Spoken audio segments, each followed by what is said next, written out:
Bonjour à tous. Petite réaction aujourd'hui à chaud avec la dernière hausse de taux d'intérêt en fait de la Banque du Canada. Donc le taux directeur qui augmente de 0,25, donc de 4,50 à 4,75.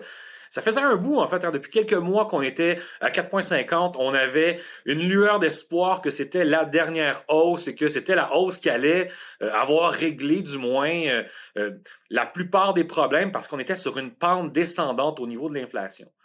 Au courant des derniers temps, en fait, les dernières semaines, on a eu des indicateurs qui ont été dans l'autre direction. D'abord, en fait, le premier, c'est l'inflation, en fait, l'inflation du mois d'avril qui a augmenté à 4,4 versus 4,3 le mois d'avant. Donc déjà, ça l'enlignait qu'il y avait un peu de sable dans l'engrenage, qu'on n'était pas, que la bataille contre l'inflation était pas encore gagnée d'avance. Le deuxième indice, en fait, c'est dans le rapport trimestriel de la vigueur de l'économie canadienne.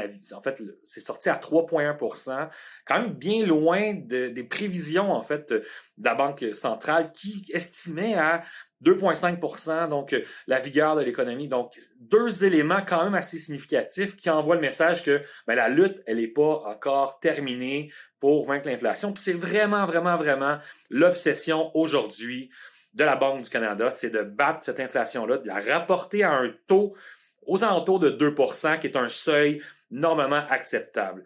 C'est pas uniquement ici, en fait, au Québec, au Canada, qu'on vit ces éléments d'inflation-là.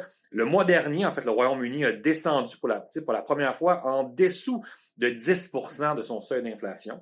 L'inflation qui est encore plus vigoureuse également, une petite affaire plus vigoureuse aux États-Unis et où la Réserve fédérale américaine, la Fed, a un taux d'intérêt directeur aux alentours de 5,25 c'est-à-dire quand même 0,75 plus cher que ce que la Banque du Canada a fait au courant des derniers mois. Tout ça alors que le taux de chômage est très bas, les taux d'activité économique sont à la planche, on est encore en pénurie de personnel, mais il faut qu'il y ait un atterrissage. C'est ce qu'on entend lorsqu'on lit entre les lignes. La Banque du Canada veut un atterrissage en douceur. La plupart des économistes entendent que ça va prendre une récession pour mettre fin à tout ça.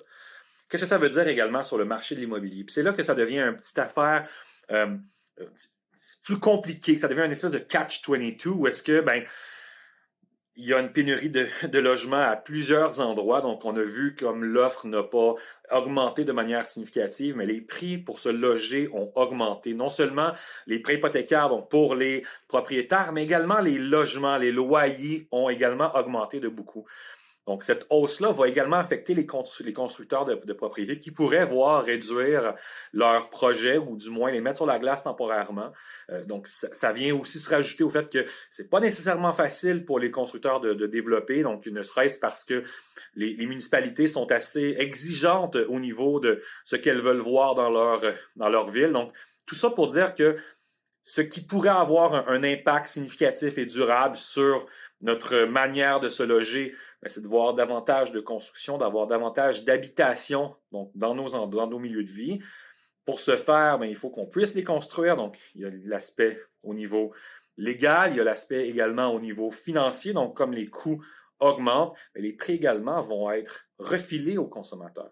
Donc, Catch-22, c'est un petit peu ça, d'un côté comme de l'autre. On semble un peu perdant. C'est assez difficile de voir du positif au travers de tout ça.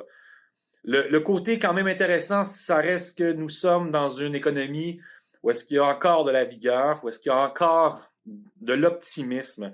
Donc, c'est un petit peu ça également qu'il faut qu'on se dise. Au courant des dernières années, les propriétaires d'habitation ont vu leur équité augmenter de manière très importante. Donc, malgré que les paiements augmentent aujourd'hui, ça reste qu'on est assis aujourd'hui. La plupart d'entre nous, la plupart des propriétaires sont assis sur davantage de valeur qu'auparavant, pré-pandémie. Ne serait-ce que pour ça, c'est quand même un avantage important. Pour le reste, si justement les paiements deviennent trop importants, si les paiements viennent faire en sorte que le poids que vous consacrez au remboursement de vos dettes est trop élevé, ça serait un bon moment en fait de contacter votre courtier hypothécaire, voir s'il y a un réaménagement au niveau de votre endettement qui est envisageable. Si tel est le cas, ça va nous faire plaisir de vous aider. Donc, on continue quand même. On espère voir le prochain rapport d'inflation qui va sortir au cours des prochains jours. On espère voir l'inflation descendre et on espère également que la prochaine réunion de la Banque du Canada au mois de juillet, on va se croiser les doigts pour pas qu'on embarque dans une autre augmentation. Bonne journée quand même.